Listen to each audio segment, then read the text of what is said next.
So today we have another mouse to test. It's from a company called New Way, and it isn't a usual mouse, so it's one of the new sideways ones. So let's have a look at it straight away. So the box itself is pretty minimalistic, and then inside you've got the mouse and the usual quick start guide. So in the quick start guide it shows you what all of the different bits and pieces do, and the reason you would need to have a mouse that is sideways. So most of the time, a mouse, when it sits flat, it means that your bones, tendons, everything in your wrist is sat sideways. That creates quite a bit of an issue with things like a tennis elbow, and with this mouse it just provides a more natural position, which just makes it a lot better, a lot easier to use, and a lot longer for your gaming, that sort of thing. So with the mouse, it is a bit different. So it sits sideways instead of being flat on. What that means though is your arm and everything else is all exactly as should be. So it's the natural position of you just sort of resting it. On the mouse itself, you've got the two buttons, which are very nice. They don't have too much of a click.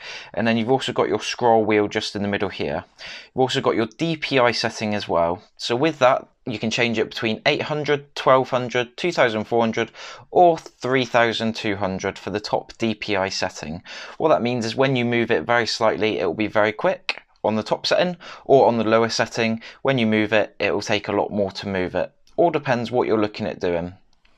On the side of it, you've got this nice rubber bit, which means it just sits exactly where your thumb is. And then you've got the back and forward buttons. My hands aren't particularly big, I would say they're about medium, and it sits very nicely how I usually hold a mouse. On the bottom, you've got the three plastic bits for your slider, and then you've got the infrared bit as well for the actual mouse part. You've also got this part as well. So if we undo this, you'll see that there's three weights in here. Each one is 10 grams, and this allows you to create a weighted mouse.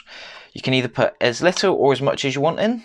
So if we pop all of those back in, all you do is put it to your desired amount, and then pop this one back in, and then twist it again, and that's it.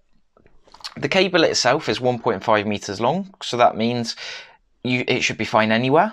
One thing I would have liked to have seen is a bit more of a braided design. A lot more of the professional ones, such as the Razer ones, have that. However, you have to remember this is much cheaper than the Razer ones, for example.